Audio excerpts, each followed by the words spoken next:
반갑습니다. 또 이렇게 만나니까 반갑네요. 온라인으로 이 바이블 캠프를 이제 하는 게 6번째인 것 같습니다. 예수님의 비유에 대해서 하고, 그 다음에 창세기에 다 끝났고, 이제, 출애굽기 2번에 걸쳐서 1장부터 14장까지 이제 요번에 하고, 내년에는 그 뒷부분을 이제 해서 출애굽기를 2번에 걸쳐서 마치려고 합니다. 어떻게 이 출애굽기를 이제 공부할 거냐면, 우리가 첫째는 출애굽기 1장과 2장을 먼저 오늘 이제 첫째 날 공부할 겁니다. 그래서 하나님의 구원 시작되다 해서 이제 하나님의 구원을 어떻게 시작했는지를 설명할 거고, 그리고 이제 두 번째는 출애굽기 3장 1절부터 7장 13절까지 이제 하나님의 구원 나타나다 해서 이제 모세의 부르심과 만드심, 이제 요거를 이제 두 번째 하실 거고, 이제 세 번째는 출애굽기 7장 14절부터 14장까지 하나님의 구원 역사다 해서 이제 하나님이 애굽에 보인 10가지 표징과 절기, 그다음에 홍해, 요거를 이제 걸쳐서 할 겁니다. 근데 이제 강의 시간은 다 1시간 반씩입니다. 그러니까 4시간 반 안에 출애굽기 1장부터 14장을 공부해야 됩니다. 그러니까 만만치 않죠. 그래서 어떤 식으로 진행되냐면 큰 중심을 가지고 설명해 나갈 겁니다. 중심. 왜냐하면 성경을 볼 때 중심이 틀어지면 이제 보는 게 다 틀어지잖아요. 그래서 중심을 갖고 설명해 갈 테니까 여러분들이 같이 공부하시고, 그리고 그 세세한 거는 더 말씀을 찾아가면 중심이 딱 잡히면 더 말씀을 찾아가기 좋으니까 여러분이 더 공부하시기 바랍니다. 어쨌든 이 3일에 출애굽기 1장부터 14장까지 나는 여호와라 해서 하나님의 구원에 대해서 앞으로 이제 3일간 우리가 공부할 겁니다. 말씀 공부하시고 또 함께 해주시고, 그리고 또 둘러선교회나 또 마커스에 여러분이 기도와 재정과 함께 후원해 주시면 고맙겠습니다. 아버지 하나님, 하늘의 것을 구하면 산다고 말씀했습니다. 출애굽기의 말씀을 우리가 또 공부하려고 합니다. 하나님이 주신 하늘의 말씀입니다. 이 말씀 구하고, 이 말씀 사랑하고, 이 말씀 따라가면 우리 안에 생명이 있고 기쁨이 있다고 말씀했습니다. 공부할 때 깨닫게 하셔서 하늘의 것을 구하고 말씀을 사랑하며 따라가는 성도들에게 하나님 생명과 기쁨과 은혜로 살아갈 수 있도록 인도하여 주시옵소서. 감사드리며 예수님의 이름으로 기도합니다. 아멘. 출애굽기 이제 첫 번째 하나님의 구원 시작되다. 이제 출애굽기 오늘 앞에 1장과 2장을 좀 우리가 보려고 합니다. 가장 짧죠? 가장 짧죠? 왜냐하면 그 다음에 3장 1절부터 7장 13도 길고 긴데 앞이 짧은데 짧은 만큼 사실 이 앞부분이 중요하다는 거죠. 이게 이해해야 되니까 중요한 겁니다. 일단 우리가 이제 성경을 볼 때 여러분들이 꼭 아셔야 될 게 하나 있습니다. 성경을 볼 때 이제 어떤 식의 관점으로 봐야 되냐면, 성경은 하나님이 그 성경을 쓰신 시대가 있죠. 하나님이 성경을 그냥 쓰는 게 아니라 하나님 우리 역사와 시간 속에 쓰잖아요. 그 시대를 살아가는 사람들 속에. 창세기 그러면 아브라함 시대, 청동기 시대에 아브라함의 삶을 통해 하나님이 성경을 씻어진단 말이에요. 아브라함의 문화, 그죠? 아브라함의 언어, 그 속에 이제 성경이 씻어진단 말이에요. 그런데 그 성경은 그 시대의 것이 아니라 주님 오실 때까지 영원한 진리란 말이에요. 그러면 어떻게 되는 거죠? 우리 시대가 있잖아요. 우리 시대. 또 우리의 관점이 있잖아요. 그 성경은 두 가지 관점으로 봐야 돼요. 성경이 쓰여질 때 시대의 관점. 그리고 우리 시대 속에서 성경을 어떻게 볼 것인가. 이제 이게 성경이에요. 그래서 성경을 처음 볼 때는 어떻게 되냐면 처음 하나님이 쓰신 그 시대를 따라가는 거예요. 그리고 그 시대를 하나님이 뭘로 썼냐면 말씀으로 글로 압축시켰잖아요. 계시로. 그래서 여기에 썼단 말이에요. 그럼 이제 우리는 그 시대의 문화와 그 시대의 어떤 환경을 모르잖아요. 그러면 여기서 다시 볼 때는 이 말씀을 다시 보면서 그 시대의 문화와 그 시대를 가져오면서 그대로 오는 게 아니라 그 우리 시대의 문화와 우리 시대 속에 그것이 어떻게 이 말씀에 중요한 것이 접목되는가. 이제 이럴 때 이제 해석과 적용이 나오는 거예요. 이제 이렇게 보는 거예요. 이 말씀 왜 설명하냐면 특별히 출애굽기가 그래요. 자, 봤어요? 출애굽기는 출애굽기의 시대로 이제 들어가는 거예요. 시대는 이런 거죠. 노예 살해하고 있어요. 그리고 전설 같은 이야기가 들을요. 전설 같은 이야기 뭐예요? 400여 년 전에. 여러분 400여 년 전에 시대 우리나라 아시겠어요? 모르잖아요. 우리도. 그죠? 정조, 영조 있지만 사국을 통해 아는 거지 모르잖아요. 400년 전에 우리 조상들의 일부가 70명이 내려왔는데 애굽에 왔는데 이런 전설이 있어. 그때는 총리가 있었대. 그때는 굉장히 잘 살았대. 그런데 우리는 어느 순간에 노예가 돼 있는 거예요. 끔찍하게 노예가 됐는데 하나님이 우리를 끄집어낸다는 400년 전의 말을 듣고 있는 거예요. 그러다가 어느 날 모세가 나타난 거예요. 그리고 하나님이 우리를 건져낸다 그러는데 그 건져내는 것이 지금의 막강한 나라는 거죠. 세계 최강의 강국이라는 거죠. 여러분 이걸 어떻게 받아들이겠어요?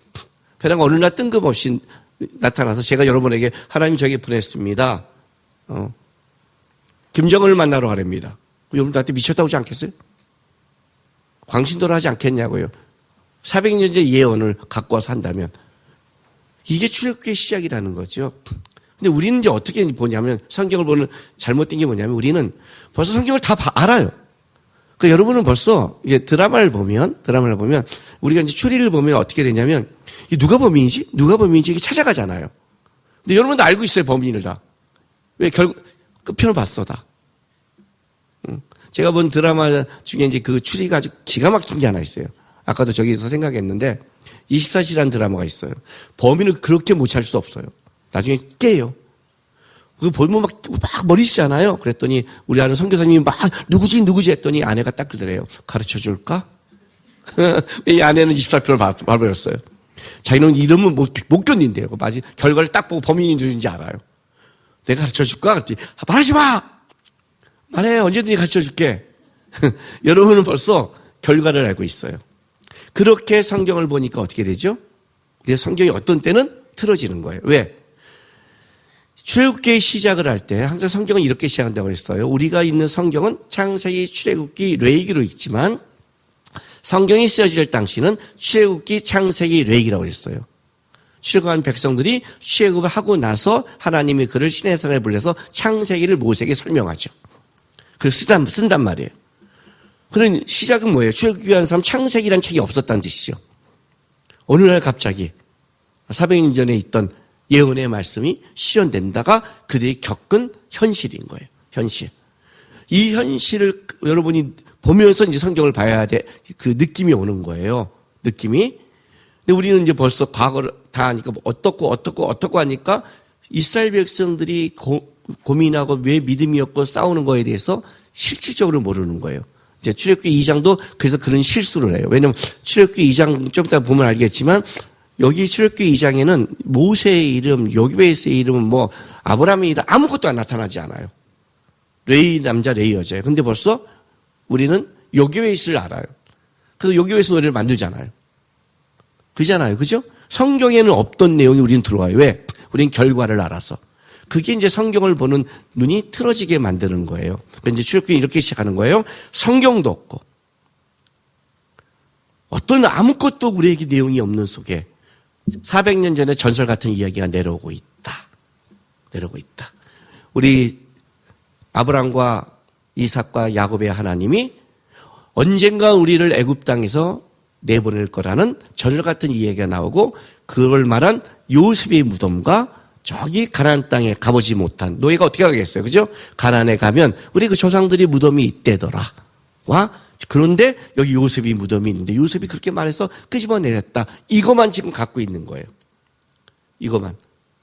그러면서 이제 출애굽이 시작하기 때문에 하나님은 출애굽기 1장을 어떻게 쓰냐면 원래 그 상황은 8절부터 들어가야 되는데 1장 1절부터 7절은 하나님께서 이제 나중에 성경을 후세 사람에게 기록하기 위해서 앞에 집어넣어준 거예요. 이스라엘 백성들이 한 상황을 보세요 한번. 출애굽기 이제 1장 1절부터 7절. 이걸 성경을 다 읽을 수는 없지만 요건 읽을게요. 짧으니까.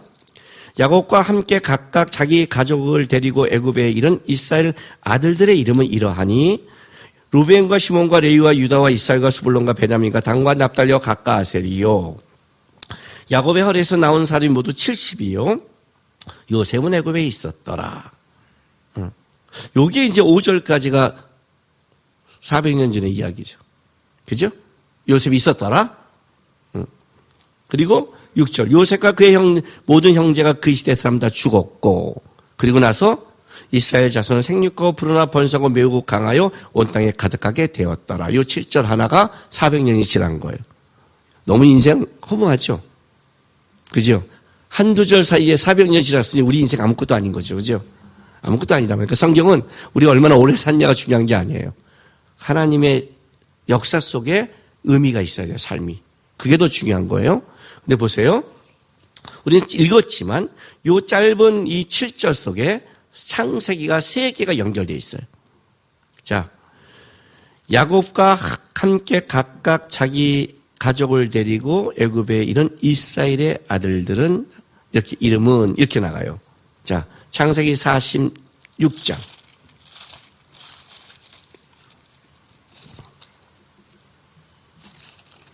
8절에서 27절 말씀이 여기 다 기록되어 있는 거예요. 애굽에 내려간 사람들의 이름을 상황을 다 설명해요. 그죠? 이 8절부터.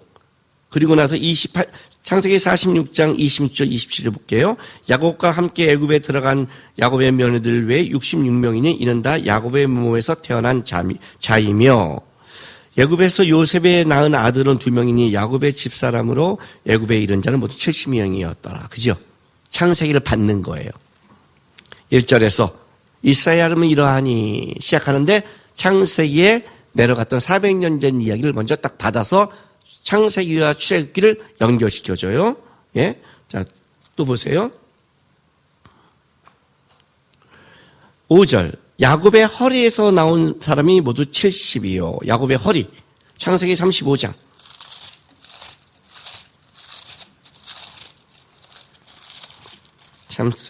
창세기 35장 10절, 11절, 12절 읽어줄게요.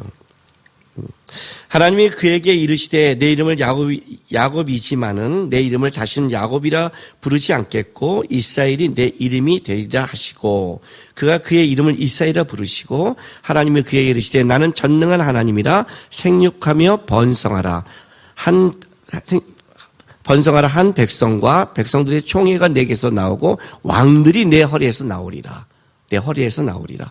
내가 아브라함과 이삭에게 준 땅을 내게 주고 내가 내 후손에게도 그 땅을 주리라. 약속하죠. 허리에서. 근데 뭐라고 그래요? 여기 5절에 야곱의 허리에서 나온 사람이 70이요. 요셉은 애굽에 있더라. 이 허리라는 걸 하면서 또 끄집어 오는 거예요. 이 땅을 줄 것이다. 그리고 또 하나. 자, 7절.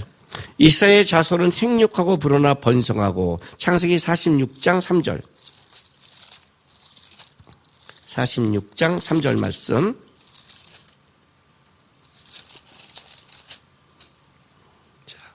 자.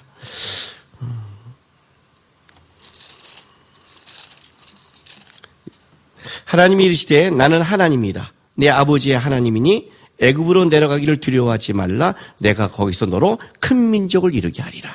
예. 이삭이 내려오다가 야곱이 내려오다가 브엘세바에 이르죠. 브엘세바는 이삭이 머문 땅이잖아요. 거기서 이제 자기 아버지 하나님을 불러요. 여기를 넘어가면 이제 완전히 이스라엘을 넘어가는 거니까. 끔찍하죠. 왜냐하면 평생의 야곱의 소망은 뭐예요? 가나안 땅, 약속의 땅에서 사는 거였어요. 축복받는 건데 말년에 그 땅을 떠나게 되니까 두려웠는데 하나님이 약속을 한단 말이에요. 걱정하지 마라. 내가 거기서 큰 민족을 이루고 분명히 너를 돌아오게 할 것이다. 그런데 오늘 1장 7절에 뭐라고 말하냐면 이스라엘 자손은 생육하고 불어나 번성하여. 그러니까 간단한 그 1절부터 7절 같이 말이지만 이제 본격적으로 하나님의 구원을 시작하기 전에 하나님이 뭘 얘기하냐면 창세기에 있었던 그 모든 것들을 하나님이 뭐예요?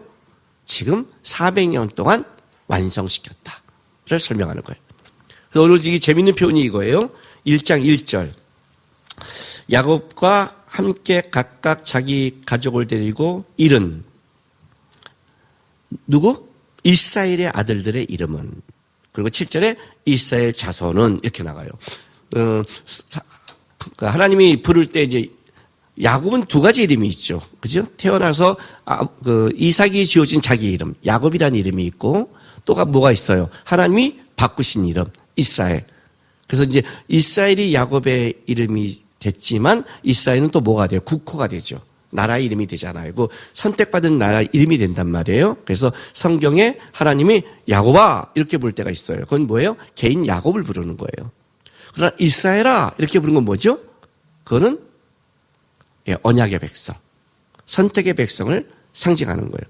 꼭 부르는 게 우리도 그렇잖아요. 뭐 우리 그 둘로스의 그 목사님들이 저한테 개인적으로 이렇게 할 때는 뭐 개인적인 할 때는 남구경님, 남구경 이렇게 불러요. 그건 개인적인 거예요. 그런데 이제 어디 갈 때 김남국 목사님 이렇게 부르는 건 개인적인 게 아니죠. 그거는 아무리 친분이 있어서 내 직분에 대해서 불러주는 거잖아요. 이런 거 똑같은 거예요. 하나님이 이스라엘아. 이렇게 말하는 거예요. 야곱의 아들이 내려갔는데 성경은 뭐라고 그래요? 이건 야곱으로 보지 말라는 거죠. 이스라엘의 아들들의 이름이 이러하니. 이렇게 시작하는 거예요. 언약의 백성, 선택의 백성. 그들이 70명 내려갔다. 그런데 아들들이 뭘로 바뀌었어요? 7절에 자손으로 바뀌었어요. 이스라엘의 자손. 요게 이제 요게 400년 동안 하나님이 일하시는 방법이에요. 무슨 말이냐면 하나님이 70명의 아들들을 장정 60만 명의 자손들로 바꿔버린 거예요. 이스라엘의 자손으로 바꿨다는 거죠. 왜? 그 큰 민족이 돼야 구원의 시작이 되니까. 하나님이 원하는 구원의 시작이 되는 거니까. 그런데 문제는 뭐냐면 이게 400년이에요. 이게 400년. 무슨 말이냐면 이거예요.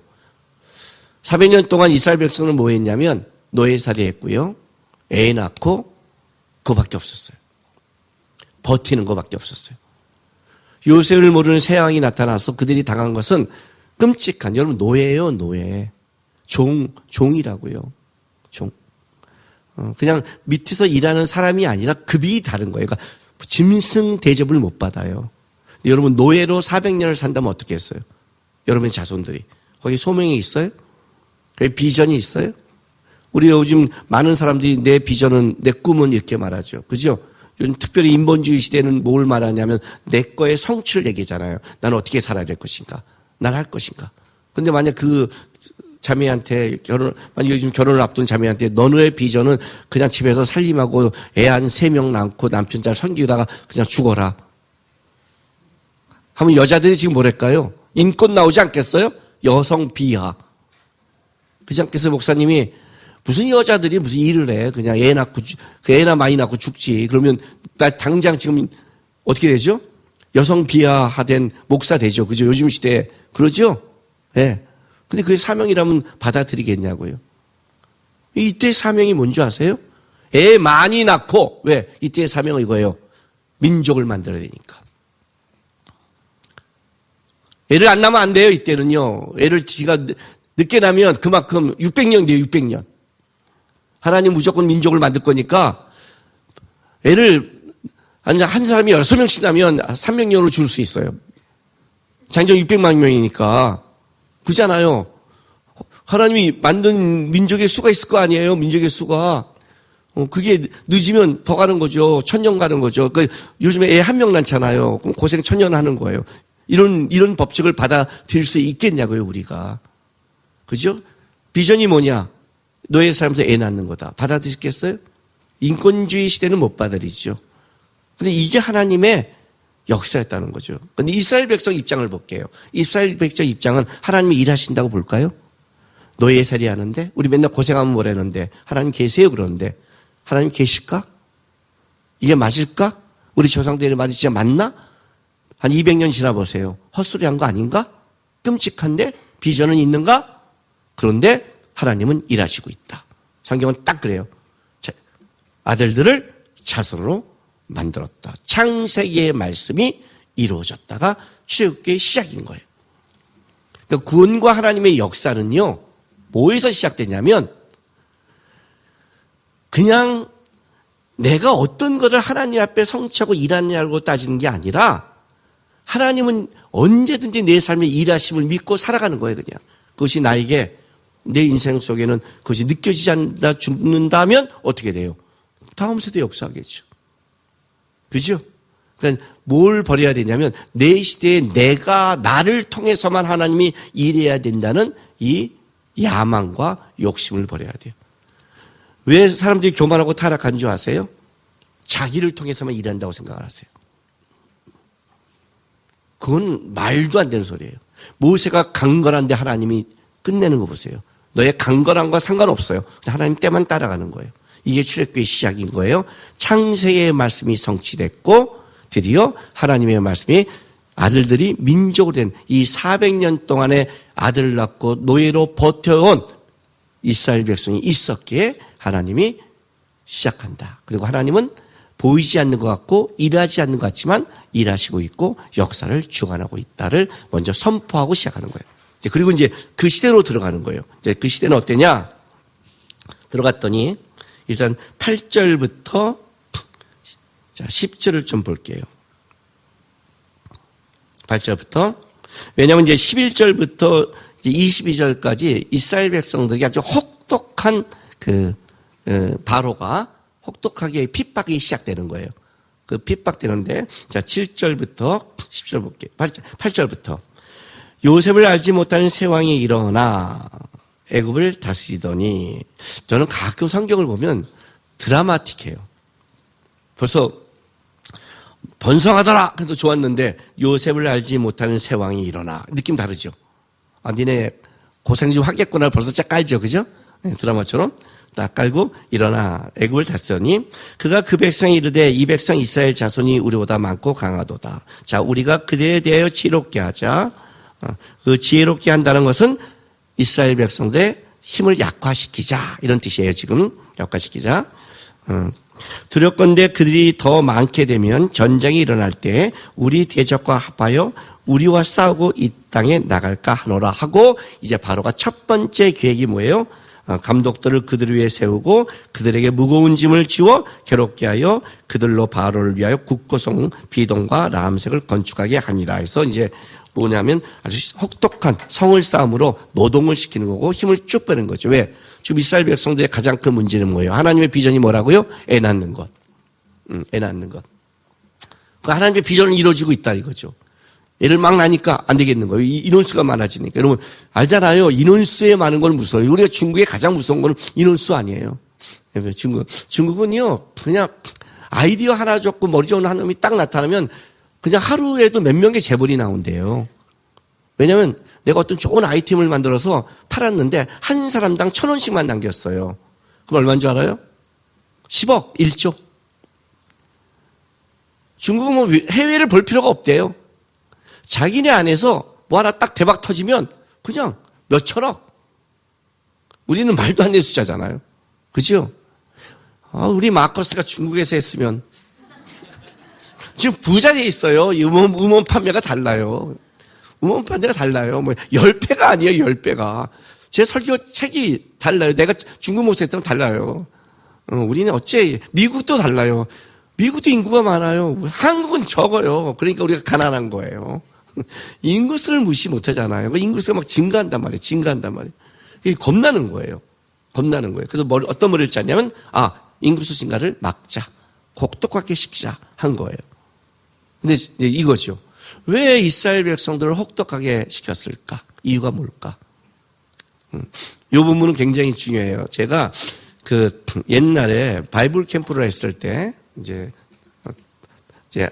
청년들 조이 커리어와 이렇게 함께 바이블 캠프를 한 적이 있었어요. 이 출애굽기 이 본문을. 우리가 뭘 자꾸 놓치냐면 설명을 하면 들으면 다 아는 것 같은 거예요. 그러니 뭐 앞에 쭉 설명했더니 뭐 그냥 다 뭐 이제 뒷소리가 뭐가 들어왔냐면 어떤 젊은 목사님들이 뭐 다 아는 건데 뭐 이런 식으로 하는 거예요. 저의 또 성질을 건드렸죠. 딱 들어가자마자 제가 딱 요 세 구절을 던졌어요. 자, PBS 합시다. PBS는 성경을 근거로 합니다. 자, 봅시다. 왜 바로는 이스라엘 백성을 학대했을까요? 했더니 답이 막 나오기 시작했어요. 뭐라고 나오냐면 여기 그대로 그들이 더 많아지니까 전쟁이 나면 대적과에 싸우고 나갈까봐 이런 대답이 다 나왔어요. 답을 다 못 맞췄어요. 그래서 제가 한번 딱 죽였죠. 만약 누가 어떤 사람이 맞췄다면 내가 그 사람은 굉장히 인정할 만한 사람인데 아무도 못 맞췄어요. 오늘 본문이 그러죠? 나갈까노라? 아니에요. 여기 가장 중요한 건 그게 아니에요. 여기에 가장 중요한 거는 뭐냐면 이 짧은 구절, 그게 9절 말씀이에요. 9절 말씀. 자, 이렇게 말해요. 바로가 그 백성에게 이르되 이 백성 이스라엘 자손이 우리보다 많고 강하다. 무슨 말이냐면 400년이 지났는데 바로의 눈에 이스라엘 자손이 자기 백성이 되지 않았다는 거예요. 여러분 우리나라 사람 70명이 미국에 400년에 이민 갔어요. 자, 400년 지났어요. 미국 백성이 됐을까요? 한국 백성으로 남을까요? 뭘 고민을 해요. 200년 안 지나고 지금 1.5세만 지나도 걔네들은 다 미국 백성이에요. 2세대 애들 다 미국이에요. 한국말 몰라요. 영어만 하고 자기 미국 사람인 줄 알아요. 안 그래요? 뭘 고민을 해. 생각하지 마서 생각을 할 거래야지. 그죠? 400년이 지나면 걔네가 한국말을 알까요? 한국 백성에는 아이덴티티가 있을까요? 없어요, 여러분. 이게 놀라운 거예요. 70명이 내려가서 애굽에 들어갔는데 400년이 지났는데 아직까지 바로의 눈에 이 사람들은 자기 백성이 아닌 거예요. 왜 학대를 해요? 내 백성을 왜 학대해요? 내 백성이 왜 나가요? 왜 내 백성이 다른 데와 연합을 해요? 그런 거 없어요. 그죠? 다른 백성으로 이게 이스라엘의 놀라운 거예요. 믿음은 대단하지 않고 그들 안에 아주 전설 같은 이야기가 나올지 모르지만 가장 중요한 거, 이들 안에 아직 여호와에 대한 신앙을 가지고 있다. 다른 말로 할게요. 세상에 동화되지 않았다. 두 번째, 히브리의 말을 가지고 있다. 물론 이건 요셉의 똑똑함도 있었죠. 동화되지 않도록 고센 땅에 떨어뜨려 놨지만 그래도 400년이 지났으면 그들 안에서 타락이 시작될 거 아니에요. 그죠? 애굽을 동경하고 따라가기도 하고 할 텐데 놀라운 거는 이제 그 출애굽은 이렇게 시작되는 거예요. 하나님이 구원을 하고 싶은데 다 애굽 백성만 있다면 얘기가 달라지잖아요. 그런데 아브라함에게 말한 그것이 그들 안에 뭐예요? 세상과 동화되지 않는 아직 다른 백성으로 남아있는 힘은 없지만 여호와의 신앙과 히브리의 말과 그걸 지키고 있는 백성들이 이 땅에 남아있더라 그래요. 신앙은 동화되지 말아야 돼요. 세상이 유혹을 받을 수 있어요. 세상이 시험 받을 수 있어요. 근데 이제 가끔 이런 말을 해요. 나 요즘 유혹이 심해. 좋은 표현이에요. 나 요즘 시험이 많아. 좋은 표현이에요. 어떤 면에서 좋은 표현일까요? 아예 세상 사람이면 시험도 없고 유혹도 없어요. 그죠? 왜 유혹하고 시험해? 당연하잖아요. 내가 시험이 많다, 유혹이 많다는 건 아직 내가 이것이 나에게는 시험거리고 유혹거리라는 고백이 되잖아요. 그죠? 지금 물론 아예 더 좋은 거는 아예 그거 자체가 시험에 들면 안 되지만 어쨌든 내가 아직은 그리스도인이라는 표를 갖고 있는 거예요. 이게 남아 있어야 돼요. 이래야 역사할 때 움직임이 되는데 이게 바로의 눈에 똑같아. 그러니까 여러분 세상에 나가서 세상 사람들이 여러분이 가끔 이렇게 이질감을 느끼고 학대를 받고 예를 들면 직장에서 회식을 할 때 나는 예수 교회 다니는 게 힘들고 나는 예수 교회 다니는 것 때문에 또 차별받는 것도 있고 그리고 그래요. 이거는 감사하셔야 돼요. 그건 무슨 말이냐면 그들 눈에 다른 백성, 다른 종자라고 보는 거예요. 얼마나 좋아요. 그러니까 역사가 있죠. 근데 여러분이 교회 가고 세상에 갔더니 세상 사람이 너는 나랑 똑같아. 아니 나보다 더해. 그죠? 야, 술 먹으러 가자. 교회 다니 먹어도 돼. 술맛 쫙 말해주고 설명해주고. 이수는 어떻고 종류가 어떻고 쫙 하고 야 너는 우리보다 더 박식해. 그럼 난 주를 섬기잖아. 다른 주도 섬겨. 난 주에 대해서는 전공자야. 너랑 다르지. 주일날은 2주, 평일날은 저주 하면서 이렇게 하잖아요. 근데 그들이 너는 놀러 가자. 다 놀러 가고 같이 놀고. 야 내가 아는 교회 다니는 사람은 진짜 나랑 다 똑같이 놀더라. 여러분 그건 무슨 말이에요? 그건 치욕이에요. 그건 치욕이에요. 그건 잘 사는 게 아니에요. 바로의 눈에 달라져야 돼요. 뭔가 달라야 돼요. 이질감을 느껴야 된단 말이에요. 이스라엘 백성 입장에는 동화되지 않는 거지만 적어도 바로의 눈에는 이질감을 느껴야 돼요. 신앙이 그런 거예요. 이질감을 못 느끼면 신앙이 아닌 거예요. 아브라함이 애굽에 내려갔을 때 이질감을 느꼈기 때문에 안 내려가잖아요, 다시. 근데 롯이 왜 타락을 하죠? 거기에 동화되고 그랬죠, 애굽에. 근데 애굽 같은 때를 요단 온도를 선택하죠. 그게 멸망하는 거예요.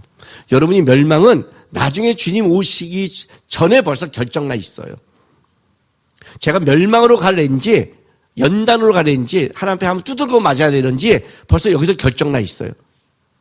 딱 벌써 동화되어 있다 세상과. 그건 뭐예요? 심판으로 가던가 두들겨 맞아서 돌아오겠죠. 그러니까 이건 이질감을 느껴야 돼요. 이게 이제 시작인 거예요.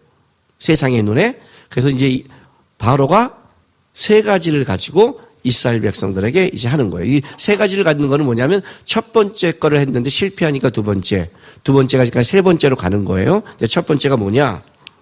자, 1장 11절부터 14절. 감독들을 그들에게 세우고 그들에게 무거운 짐을 지워 괴롭게 하여 그들에게 바로를 위하여 국구성과 비동과 람스를 건축하게 하라. 그러나 학대를 받을수록 더욱 번성하여 퍼져나가니 애굽 사람이 이스라엘 자손으로 말미암아 근심하여 이스라엘 자손에게 이를 엄하게 시켜 어려운 노동으로 그들의 생활을 괴롭게 하니 곧 흙이기와 벽돌 굽기와 농사의 여러 가지 일이라. 그 시기니 모두 엄하였더라. 이스라엘의 체력과 인내, 이겨내기 어려운 고난을 준 거예요.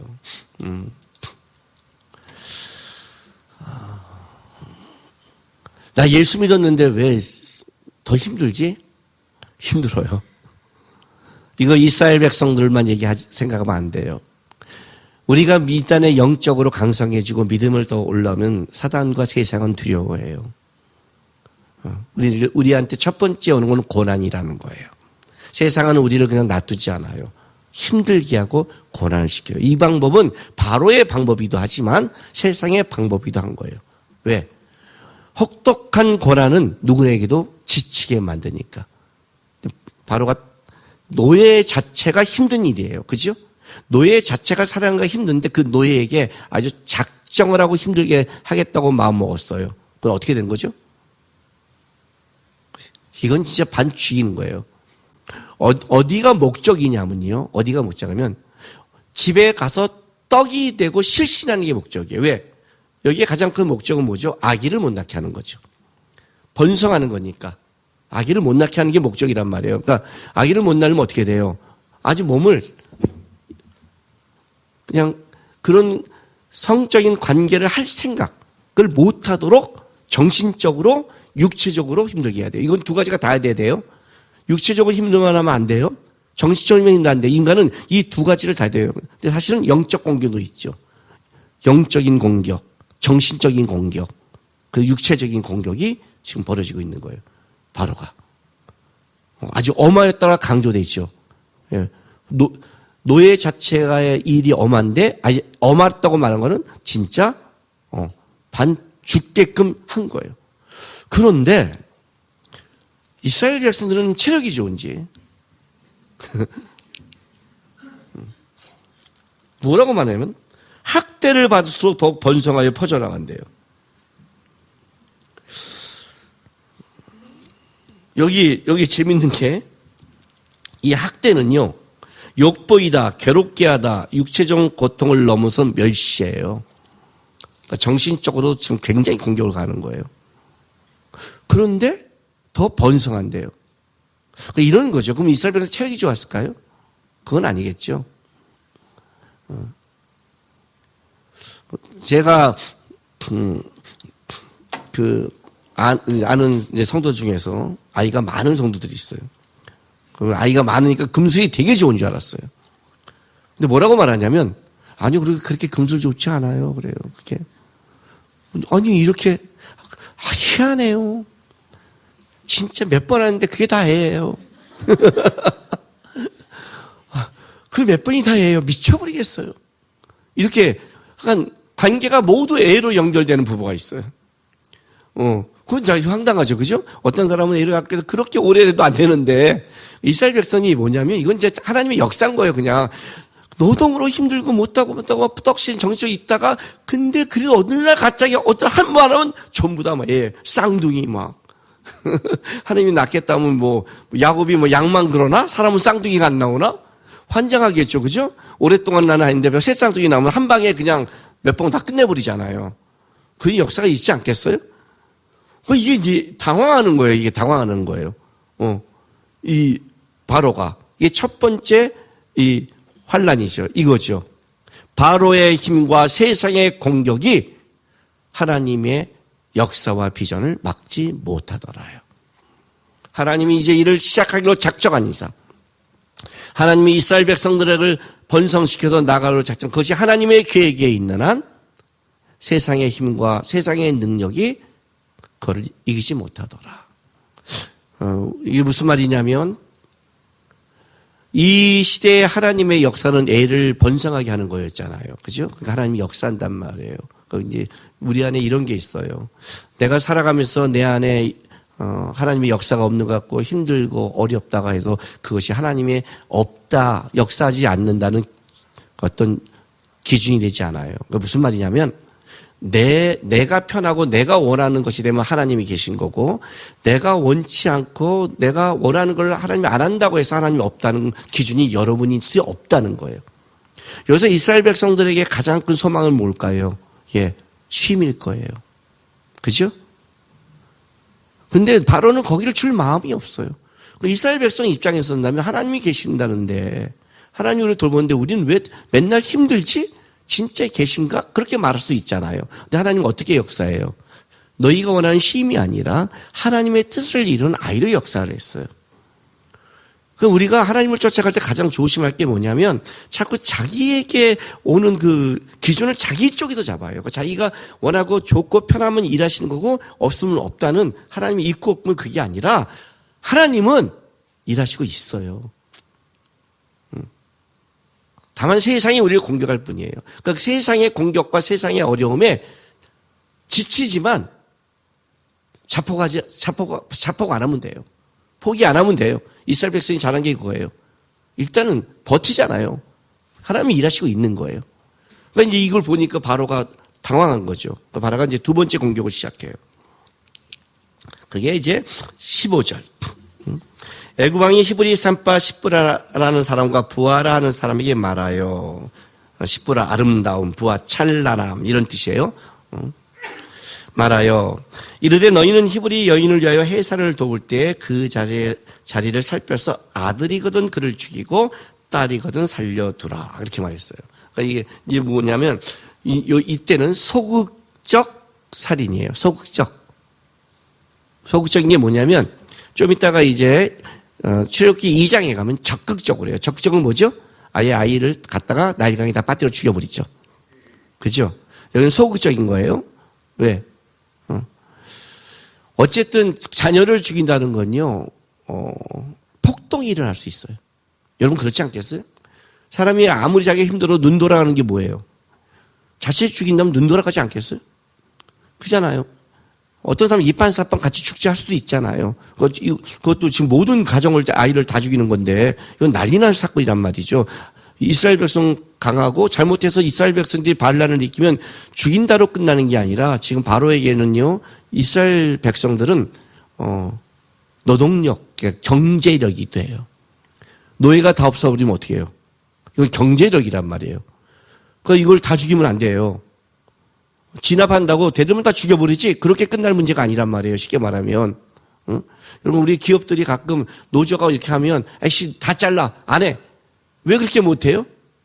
그러면 기업이 쓰니까. 기업은 돌려야 되니까. 나라는 돌아가야 되니까. 그러니까 처음에 방법이 뭐냐면 소극적 사진을 내요. 소극적 대처. 그게 뭐냐면 산파가 가서 보면 아들이면 죽이라니까 어떻게 되는 거예요? 그거 목 졸라요? 이 아들이네, 이게? 할 수 있을까? 그런 뜻이 아니라 산파의 일은 뭐죠?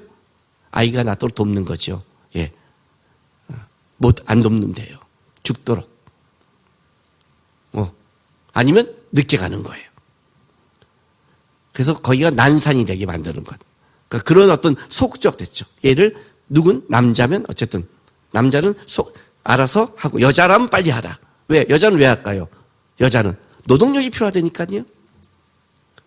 반란을 일으키거나 자기네 위협 세력은 남자이지 여자는 아니잖아요. 그래서 여자는 놔두는 거예요. 노동력을 놔두는 거예요.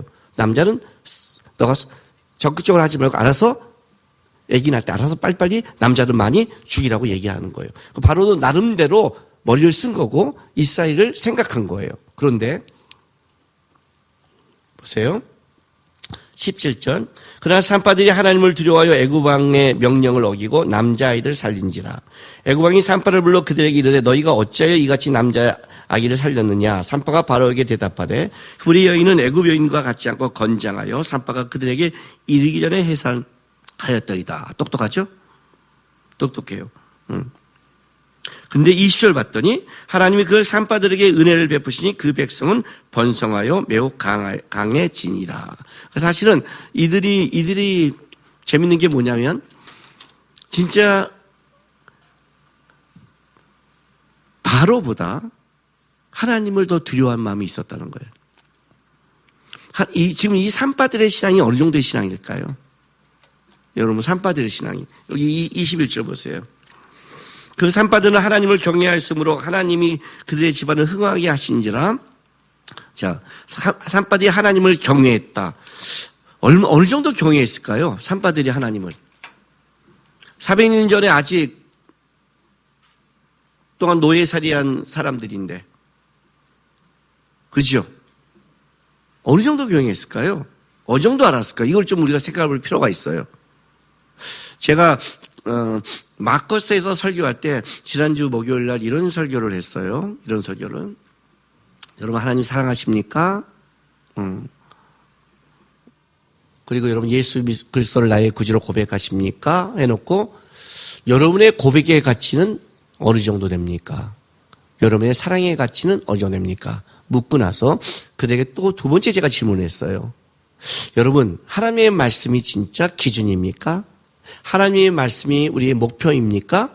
하나님의 말씀이 우리가 지켜야 될 유일한 겁니까? 물었어요. 그래서 아멘으로 대답해요. 여러분도 아멘으로 대답하시죠.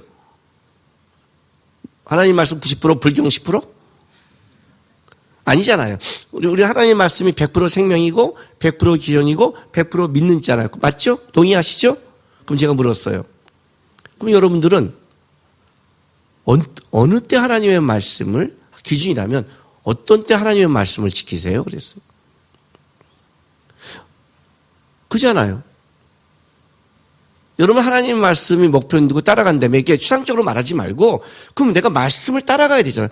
우리는 어떻게 말씀을 따라가요? 그잖아요. 말씀을 따라가야 될 거 아니에요. 말씀을 따라가는 게 뭐예요? 우린 신앙이 너무 추상인 거죠. 그런데 내가 어떤 예화를 들었냐면 나는 예수를 믿고 첫 번째 내가 말씀을 따라가는 사건은 뭐냐면 식기도였다 그랬어요. 예수를 믿지 않는 집에서 어느 날 갑자기 내가 예수를 믿고 이제 기도를 해야 되는데 어느 날 갑자기 어떻게 되는 거예요? 기도할 수 이상하잖아요. 아버님이 보통 집 그렇잖아요. 가만히 있으면 아버님한테 먼저 아버님이 딱 기다리면 먼저 뜨시면 우리가 먹고 아니면 아버님 드세요. 그러면 아버님 그래 먹자 하면 그 다음도 먹잖아요. 이게 보통 집안이 갖고 있는 문화잖아요. 우리나라에 갖고 있는 문화잖아요. 이렇게 말해도 되나? 요즘 애도 그렇게 가르치나? 요즘에는 지가 먼저 처먹는 문화인가? 어쨌든 그렇게 가르치잖아요.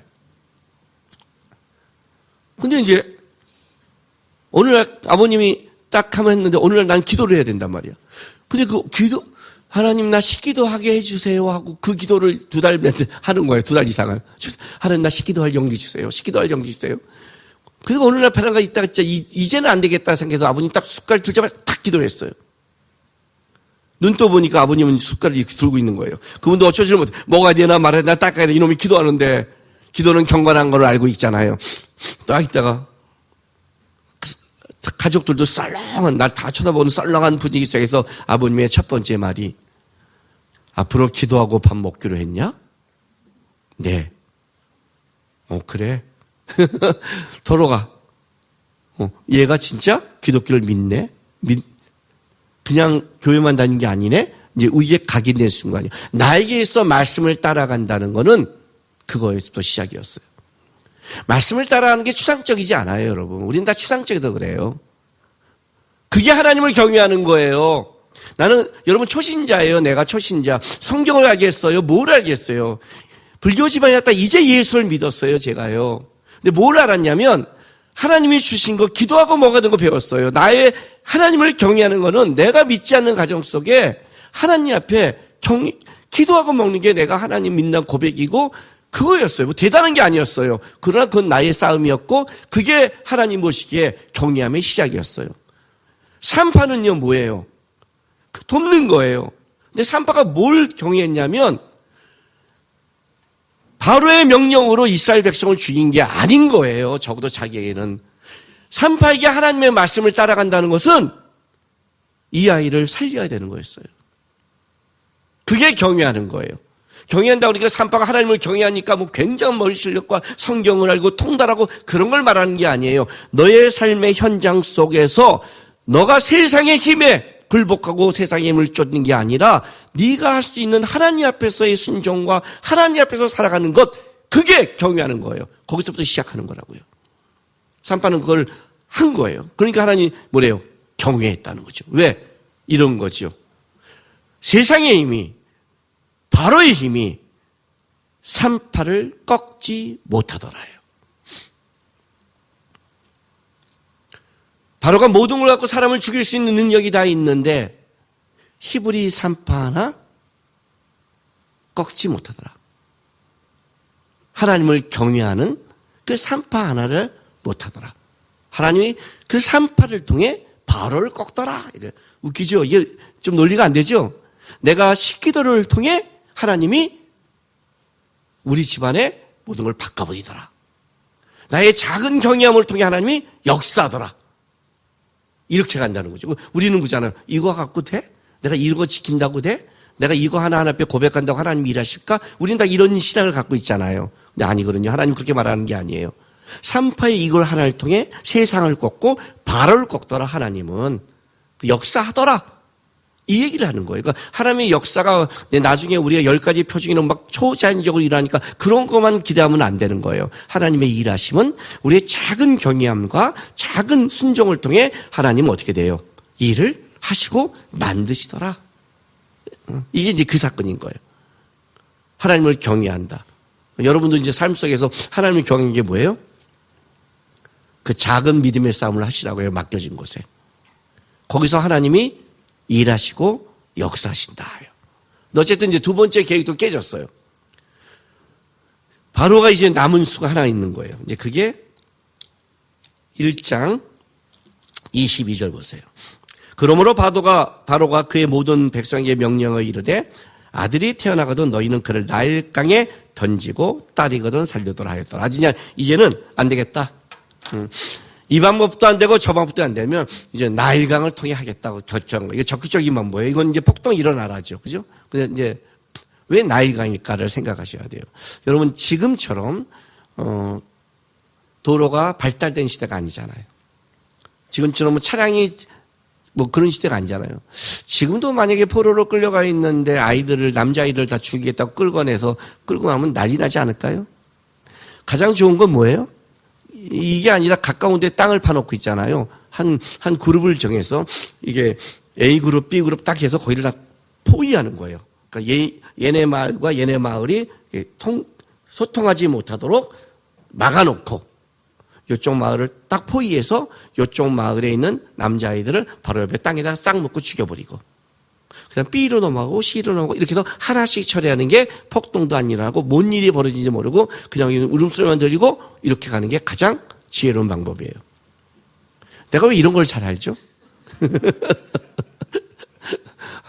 가끔 오면 야 내가 하나님 은혜 아니었으면 저도 잔머리 무지하게 많이 돌아왔고 사기 달 치겠고 진짜 내가 악한데 지혜로워서 잘 수 있겠다는 거예요. 아니 이걸 왜 이렇게 좀 깔끔하게 죽여버리는데 그렇지 않아요? 그게 가장 좋잖아요. 아니 거기 무슨 나일강까지 애를 끌고 가요. 애를 끌고 가는 순간 부모가 난리 나고 폭동 나고 막 쫓아오고 안 그러겠어요. 여러분 자기 자식이 죽으러 끌려가는데 한두 명이에요 이게? 군대가 다 동원돼야 되고 폭동을 해야 되고 위압감이 벌어지잖아요. 그걸 왜 나일강이냔 말이죠. 이제 바로가 결정한 거예요. 자기의 지혜, 힘 노동으로 안 된다면 나일강은 생명의 신이죠. 애굽의 생명의 신이라고요. 생명이 계속 태어나잖아요.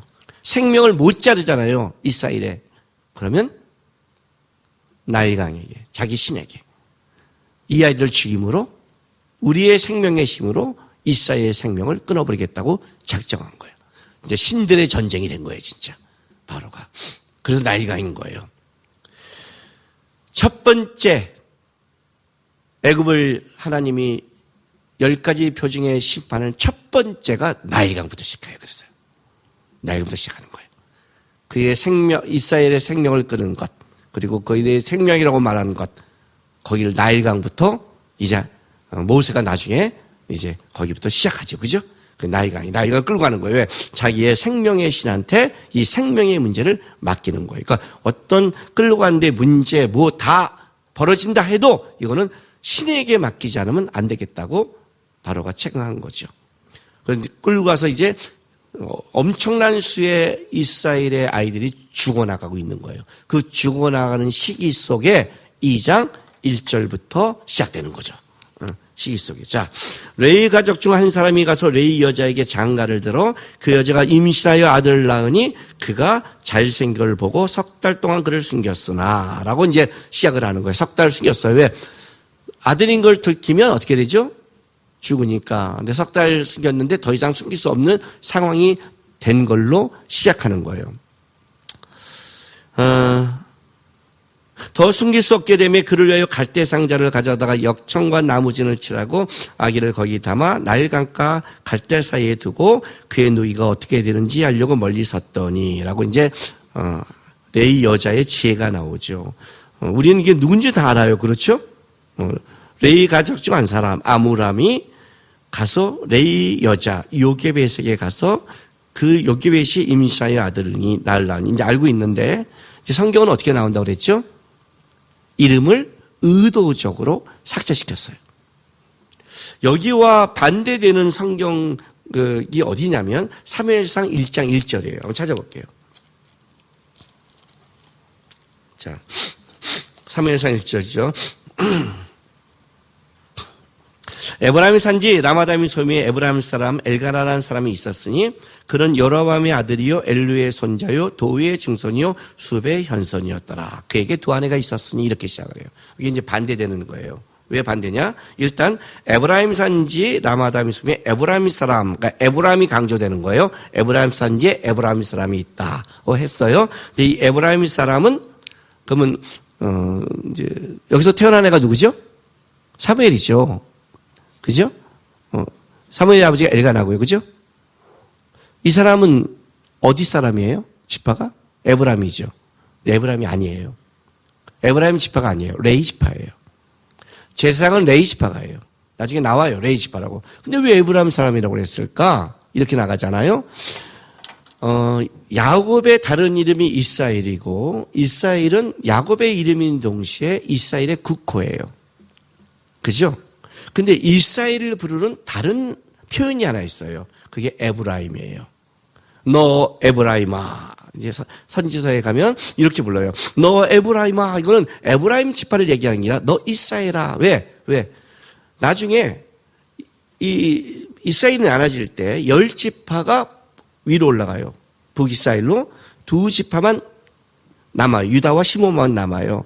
그때 그 북지파의 주도권을 가진 자가 에브라임이에요. 이스라엘 역사에 양대 기둥 같은 지파가 있어요. 그게 뭐냐면 유다 지파와 에브라임 지파예요. 이게 양대 기둥이에요. 이스라엘을 끌어가는 양대 기둥 지파예요. 지금 다 양대. 그래서 어떤 때 성경에 너 에브라임아 할 때는 에브라임 지파를 얘기하는 게 아니라 이스라엘 얘기하는 거예요. 여기는 뭐죠? 레위 지파지만 에브라임 산지에 있는 레위 지파죠. 레위 지파는 다 흩어져 있으니까. 그러나 여기는 이제 에브라임이라고 해서 이스라엘을 상징하고 부르는데 재밌는 게 뭐냐면 거기 엘가라는 사람이 있단 말이에요. 엘가라는 사람, 제사장 레위 지파에. 근데 그는 누구예요? 여로보암의 아들이요, 엘루의 손자요, 도우의 증손이요, 숲의 현손이었다. 이렇게 가요. 자, 우리 여기 지금 공부하는 사람들 중에서 자기 고조 할아버지 성함 아는 분 있으면 손 들어보세요. 없죠. 저도 몰라요. 저거 이거 성경 같지만 굳이 찾아보지도 않아요. 저는 제 족보 이름만 알아요. 제 족보 이름이 뭔지 아세요? 동출이에요. 우리가 동자 돌림이에요. 동자 돌림. 우리 형님은 동옥. 저는 동출. 김동출. 족보대로 했으면 저 김동출 목사예요. 멋있지 않아요? 동력 동자의 날출. 보라 동해에 떠오르는 태양. 동출. 이름을 잘못 지었어요. 이름을. 내가 너무 감사했어. 족보로 이름 안 지어진 걸 너무 감사했어요. 남국이 뭐야? 남국이 막 했다가 동출보다 낫다 그랬어요. 아니, 제 할아버지까지 제가 알겠어요. 저 증조 할아버지도 몰라요. 여러분 증조 할아버지 성함 아시는 분 있어요? 증조도 모르죠. 그죠? 그런데 왜 우리가 엘가나의 고조 할아버지 성함까지 알아야 돼요? 그의 아버지는 그의 여로보암의 아들이요. 아버지고요. 엘류가 할아버지고요. 도우가 증조 할아버지고요. 숲이 고조 할아버지예요. 아니 왜 엘가나의 고조 할아버지까지 우리가 알아야 돼요? 성경은 1.1핵이라도 이유가 있다며. 이거 왜 우리가 이거 알아야 돼? 이거 읽는다 해도 여러분들이 외우지도 않잖아요. 그죠? 사무엘상은 이렇게 시작하는 거예요. 각자 자기 소견대로 살아가는 사사기 시대에 이 가문을 봐라. 우리가 어떤 훌륭한 애 나오면 이러잖아요. 야, 쟤 똑똑하고 잘돼. 쟤 네 집 아들이야? 이렇게 묻죠. 근데 네 집 아들이랄 때 이렇게 말하죠. 쟤네? 쟤 할아버지가 누구고 쟤 증조아버지가 그때 우리 서울시장이었잖아. 장관이었고 이렇게 말하면 그런 집안이었구나. 이렇게 말하잖아요. 여기는 이렇게 시작하는 거예요. 각자 자기 손대로 살아가는 그 시대 속에 이 집안을 봐라. 이 집안이 어떤 집안인 줄 아니? 3절에 매년 자기 성읍에 나와 실로용과 만군의 엽게 예배하는 집안이다. 하는 이렇게 해서 여기를 시작하는 거예요. 자기 마음대로 살아가고 예배하는 대로 각자 자기 손에 가는데 하나님께 예배하는 이 집안을 봐라. 쭉 그 집안을 그것이 흘러내려오는 거예요. 하나님께 예배하는. 그것이 끊이지 않았다. 그러니까 여기는 이제 사람을 높이는 거죠. 이 집안을 봐라. 하나님을 예배하는 이걸 지켜가는 예대를 봐라가 여기 목적이라면 출애굽기는 뭐예요? 사람을 보지 마라. 사람을 보지 마라. 레위 가족 중 한 사람이 가서 레위 여자에게 장가들어. 이렇게 하는 거죠. 이게 무슨 말이죠? 이런 거죠. 이제 곧 하나님이 선택한 자가 나타날 거예요. 그 하나님의 선택한 자는 성경에 말하기를 앞으로 모세와 같은 이는 나타나지 않는다는 이스라엘 역사의 가장 위대한 자의 탄생인 거예요. 그 위대한 자의 탄생을 이렇게 말하는 거 하나님이 대단하지 않아. 그냥 레위 가족 중 어떤 청년과 레위 가족 중 어떤 여자와 결혼했는데 걔를 내가 만든 거야. 구원은 하나님이 만드는 거야. 사람이 똑똑하고 능력 있는 게 아니라 하나님이 하시는 거야를 강조해서 사람의 이름을 알지 마! 이렇게 된 거예요. 그냥 하나님이 이렇게 말하는 거예요. 주님께도 어떤 청년하고 어떤 자매가 결혼했는데 걔가 이 땅을 통일시키는 애야. 통일 간단해. 하나님이 마음 먹으면. 역사 간단해. 하나님 이 나라 망할 것 같은데요. 괜찮아. 그 청년부에 걔하고 그 애하고 결혼했잖아. 걔 자식이 이 나라 살려. 이렇게 말하는 거예요. 하나님이 일하면 이렇다는 거죠. 뭘 봐라? 사람 보지 마라. 아무리 위대해도. 아무리 돼도 그 사람 추격하지 마라. 하나님이 만드신다. 구원은 여호와께 속했나니. 그래서 의도적으로 가린 거예요. 의도적으로. 그러니까 출애굽기 2장을 보면 절대 드러나지 말아야 될 게 뭐냐면 사람이 드러나면 안 돼요. 그래서 우리가 지금 성경을 너무 잘못 알고 있다는 거예요. 성경을 이집트 왕자를 통해 알았어요. 왜? 여기 뭐라고 그래요? 여기웨시 멋있게 띄워보내잖아요. 예? 띄워보내잖아요. 그죠? 여기 오늘 이 본문 3절.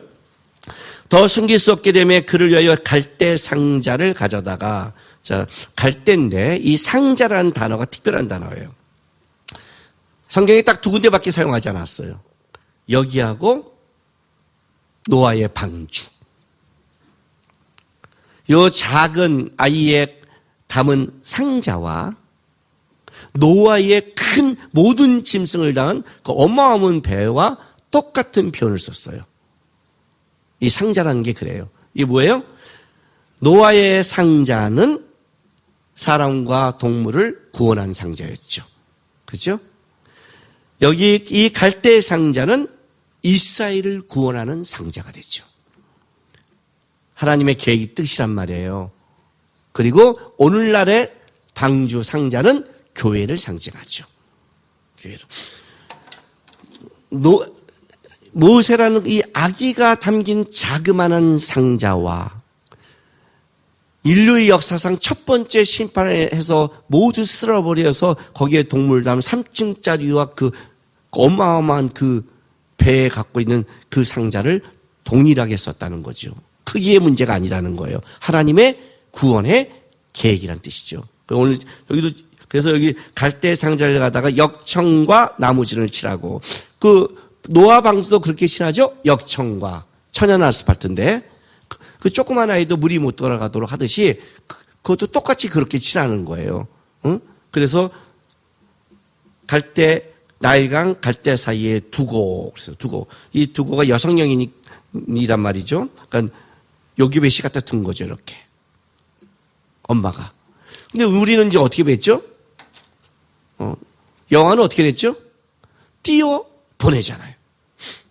그렇게 알고 있잖아요. 그럼 누가 멋있어요? 요기벳이 멋있죠? 무책임하죠, 물부지. 무책임하죠. 자식을 띄우면, 여러분, 잘 생각해 보세요. 잘 생각해 보세요. 그, 요게벳이 모세를 석 달 동안 숨겼어요. 그럼 우리가 한번 생각해 봅시다. 요게벳만 숨겼을까요? 그렇게 생각하세요? 다른 애는 다 갔다가 그냥 끌려갔는데 요게벳만? 아니죠. 숨기는 사람이 없겠어요? 그잖아요. 걸릴 뿐이지. 그럼 또 볼게요. 어차피 죽을 아이, 나일강에 빠뜨릴 아이, 먼저 내가 가서 강가에 띄울 생각을 안 해요? 요기벳도 지금 몰래 갖고 갈대 사이에 뒀잖아요. 강가 사이에 뒀잖아요. 떠내려가지 않도록 딱 뒀잖아요. 그러면 다른 사람은 아이씨 어차피 죽을 거 띄워보내면 누구라도 가서 어떤 사람이 잡으면 살겠지. 여기서 죽는 걸 보나 띄워보지 않았을까요? 안 띄워보냈을 것 같아요? 생각을 하세요? 띄워보냈겠죠. 나 같아도 지금 죽으면 방법이 없으면 그냥 내가 죽는 걸 보느니 띄워보내서 누군가가 이 아이를 붙여서 어디 가서 하다 보면 누가 건지면 살겠지. 어디서 살겠지. 그리고 죽은지 알지 모르겠지만 희망이 있잖아요. 희망. 어딘가 있지 모르나 희망. 안 그랬을 것 같아요? 말 같은 소리 하는 거예요. 띄워보냈다? 무책임한 거예요. 더 나갈게요. 이 성경 본문에 설명이 안 되는 게 이거예요. 띄워보냈는데, 봐보세요. 4절. 그의 누이가 어떻게 되는지 알려고 멀리 섰더니 바로의 딸이 목욕하러 나일강으로 내려오고 시녀들은 나일 강가를 거닐 때 그가 갈대 사이에 상자를 보고 시녀를 보내어 가져다가 열고 그 아이를 보니 아이가 우는지라. 이렇게 된 거예요. 그럼 생각해 보세요. 여기 누이가 누구예요? 미디안이에요. 그죠? 그럼 누이는 어떻게 그 바로의 공주까지 갔대요? 이런 거죠. 우리 영화를 본다면 뛰어버렸어요. 뛰어가요? 맞죠? 이집트 황제 봤죠? 파도가 확 쳐요. 극적이잖아요. 방주가 확 하다가 확 안 돌고 촥 내려가요. 하나님의 역사는 놀라워 파도를 넘어가. 막 피해. 근데 거기 뭐가 나와요? 하마가 나와요. 하마 입을 피해요. 악어 입을 피해요. 얘가 알아서. 그러다가 바로의 공주가 오니까 그 앞으로 싹 파킹을 해요. 뭐 그럴 수 있어. 하나님은 역사는 하나님은 하마 입을 못 피하겠어. 악어를 못 피겠어. 파도를 못 피겠어. 그죠? 베드로를 물 위에 걷게 하고 요나를 물고기 뱃속에 드시는 하나님인데 뭐 그까짓 거 못하겠어. 근데 놀라운 건 뭐냐면요. 그게 막 하고 있는데 밀리아는 저쪽에서 땅에서 그걸 보고 지금 히어로예요. 날아가고 있다는 거 아니에요 지금. 그 사람이 뭐 뛰고 있다는 거 아니에요. 아니 어떻게 거기까지 알았을까? 이해가 돼요? 막 가고 뛰는데 아니 여러분 저기 어디 가서 강에 뭐가 뛰어보내고 그거 쫓아가 보세요 옆으로. 지금 옆에 길 잘 돼 있잖아요. 잘 돼도 쫓아가다 지쳐. 옛날 산길이에요. 거기를 어떻게 쫓아가? 막 산 넘어? 날라? 미다는 어떻게 바로 공주 앞에 갔을까? 이건 말이 안 돼 그냥. 생각을 해도 말이 안 되고 추론되고 다 말이 안 돼. 그냥 성경을 몰라도 어떻게 이런 일이 벌어졌을까 도대체. 영화니까. 근데 왜 성경 해석을 이렇게 할까? 왜 목사님들이 이렇게 성경을 하고 왜 이렇게 할까? 성경을 제대로 안 봤지. 이렇게 하면 이제 사람들이 목사님 그걸 너무한 거 아니에요. 그런데 너무한 거 아니에요. 왠지 아세요? 모든 목사들이 갖고 있는 주석이 있어요. 우리나라 모든 목사들이 보는 주석. 옥스포드라는 주석이 있어요. 우리 교회도 있고요. 안 봐도요. 모든 목사님이 다닌다면 하나 사서 교회에 꽂아놔요. 간지나라고. 그거 꽂혀지면 뭔가 공부하는 것 같아요. 간지도 좋아요. 내 방도 다 있어요. 그거 딱 간지나요. 처음 나올 때 한 권당 5만 원이었어요. 그 지금 굉장히 많아요. 200몇만 원 되는 거예요. 비싼 돈이에요. 물론 저는 이제 싸게 2만 원에 샀지만 그래도 얼마나 비싸요. 지금 창세기만 뭐 4권이고 어마어마해요. 그거 꽂아놓으면 보통 간지가 나요. 내가 2만 원 돈을 갖고 내가 말씀에 열심히 있다. 봐라. 이거 돈 들었다. 꽂아놓으면 한 거예요. 옥스퍼드 주석 딱 펴서 이 장면을 딱 보면 옥스퍼드 주석에 정확하게 나와요. 왜 요게벳이었다가 갖다 두었는가? 왜 갖다 두었는가? 요게벳은 바로의 공주가 여기 나와서 모욕하는 것을 알고 있었다라고 나와요. 정확하게. 그럼 왜 바로의 공주가 집에 그 공주면 여러분 우리가 영화 보면 공주는 딱 있으면 하녀들이 따뜻한 물 넣고 아니면 우유를 갖다가 하면 쫙 하고 거기 꽃잎 띄우고 그렇게 하는데 뭐가 아쉬워서 나일강가에 와서 바로의 공주가 씻을까? 모욕하러 나온 것이 아니다. 나중에 이스라엘 백성을 구원하기 위해서 바로가 모세가 바로를 만날 때 처음 이 나일강을 피로 만들 때 어디로 가냐면 나일강으로 나가서 아침에 나일강에 있는 바로를 만나요. 첫 번째, 네 번째, 일곱 번째 표징은 나일강가에 가 있는 바로를 만나요. 이게 패턴이에요. 그럼 모세는 왜 아침에 나일강에 나갈까? 생명의 씨한테 우리 식으로 하면 제의, 제사. 아침 문안 하는 거란 말이에요. 이거는 모욕이 아니라 제의적 행사예요. 여러분 인도에 가면 겐지스 강이 있잖아요. 그 더러운 우리가 볼 때는 더러운 강이고 더러운 물. 우리는 그렇게 보지만 걔네들에게는 신비롭고 생명이며 가잖아요. 거기서 뭐 씻잖아요. 그건 모욕이 아니라 뭐예요? 종교적인 의식이잖아요. 지금 여기가 어디냐면 바로의 공주가 아침에 나와서 하는 제의적인 의식을 하는 그곳인 거예요. 그러니까 요게벳이 죄로웠던 거예요. 믿음으로 뛴 게 아니라 믿음과 지혜가 있었어요. 살릴 수 있는 길이 무엇일까? 바로의 공주가 가서 긍휼히 여기게 하자. 갔다가 갈대사에 성경은 오히려 떠내려가지 않도록 갈대사이에 뒀어요. 왜? 떠내려가면 꽝되니까 구원이. 그죠? 떠내려가면 꽝되는데 우리는 믿음으로 뛰어보냈대. 이거 완전히 성경을 180도 거꾸로 푼단 말이에요. 요교회시 하늘에서 보면 막 복장이 터지는 거예요. 내가 지금 어떻게 했는데 저 새끼가 이러면서 그냥. 그죠? 갈대사이에 떠내지 않고 보고 그리고 미디안을 놔뒀어. 왜? 미디안도 나이가 있기 때문에 공주가 오면 시녀들과 온단 말이에요. 경비가 있단 말이에요. 거기에 나중에 은혜를 주고 접근하려면 뭐예요? 어린 소녀가 접근하기가 좋죠. 공주는 누가 공격할 수도 있고 또 죽이려고 하는 사람도 있었잖아요. 보호해야 되는데 어린아이라면 더 얘기가 되니까 일부러 미디안까지 놔둬서 할 말까지 가르쳐준 거예요. 그리고 기도했겠죠. 보세요. 2장 이견이 모욕하러 제의적인 시스템이에요. 그 시녀들은 시중 들은 시녀죠. 나일강가에 거닐 때 그가 갈대 사이에 상자를 보고 시녀를 보내어 가져다가 이 시녀와 앞에 시녀가 좀 달라요. 나일강에 내려온 시녀는 시중 드는 여러 소녀라면 이 시녀는 공주 옆에 조언하는 특별한 보장관이에요. 비서 같은 시녀라도 다르죠. 다른 시녀예요. 내 옆에 친한 보좌, 야 갖고 와봐. 재밌어요. 열고 보니 우는지라. 성경의 강조예요. 타이밍 좋죠? 하나님이 일하신 열고 보니 울기 시작하는 거예요. 울어줘야 또 이 감정을 흔드니까 애가 울어야 되잖아요. 보니 우는지라 불쌍히 여기되 이는 히브리 사람의 아기로다. 안 거죠. 왜? 바로가 지금 히브리 사람을 죽이니까 알고 있잖아요. 그죠? 그의 누이가 그때 가는 거예요. 누이가 자 멋있는 말을 해요.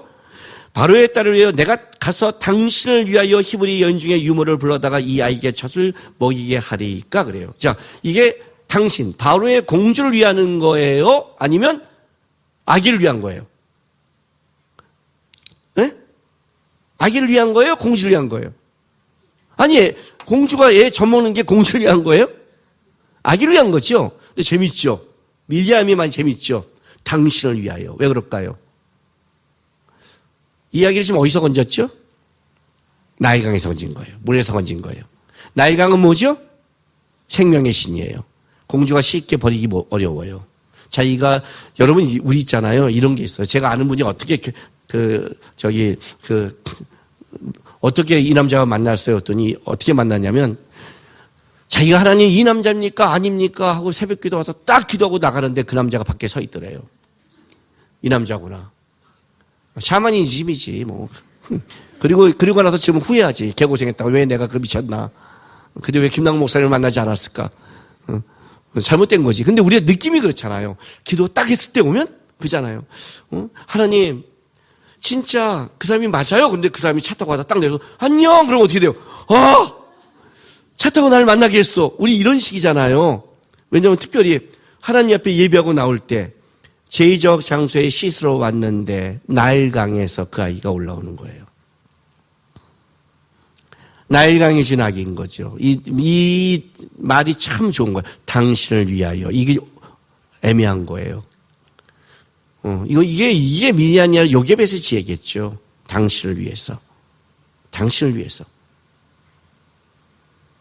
근데 히브리의 아기는 애굽 여자들이 젖을 못 먹여요. 히브리의 아이는 히브리 산파가 해야 돼요. 같이 애굽 사람들은 그들과 같이 하면 안 돼요. 요셉 때도 그렇죠. 밥을 같이 못 먹어요. 부정해져요. 그럼 어떻게 해요? 얘가 히브리 아이를 알기 때문에 나일강이 줬다면 누굴 데려와야 돼요? 히브리 산파를 데려오니까 이렇게 말하는 거예요. 얼마나 지혜로워요. 그죠? 요게벳의 믿음은 언제 있었냐면 석 달 숨길 때 있는 거예요. 석 달 숨길 때 있어요. 그 다음에 요게벳의 지혜인 거예요. 아마 그 석 달을 하나님 앞에 진짜 미친 듯이 기도했을 거예요. 준수하다. 그냥 잘생겼다가 아니에요. 뭐 잘생긴 사람은 살리고 못생기면 죽여. 그런 게 어딨어요. 하나님의 뜻이 있다. 얘를 낳는데 뭔가 뜻이 있다. 기도한 거예요. 더 이상 내 힘으로 감당이 안 돼. 어떻게 해야 되지? 믿음으로 뛰어보는 게 아니라 믿음으로 보니까 얘를 살릴 수 있는 방법은 바로의 공주다. 바로의 명령을 그래도 맞설 수 있는 자는 이 당시에 바로의 공주는 굉장히 파워가 있었대요. 그래서 파워가 있었기 때문에 얘기할 수 있는 거예요. 근데 파워가 있다고 바로가 말하는 것을 거역하면 안 되죠. 이게 지금 바로가 갖고 있는 그 선언인데 반항하면 큰일 나잖아요. 근데 왜 바로에게 문제가 안 된 줄 아세요? 예? 예수님이 오셨을 때에는 왕이 태어난 줄 알았어요. 그러니까 헤롯은 다 죽여야 돼요. 한 놈만 살아도 어떻게 돼요? 왕이 될 수 있잖아요. 그런데 지금 바로가 이스라엘 아이들을 죽이는 것은 인구 감소예요.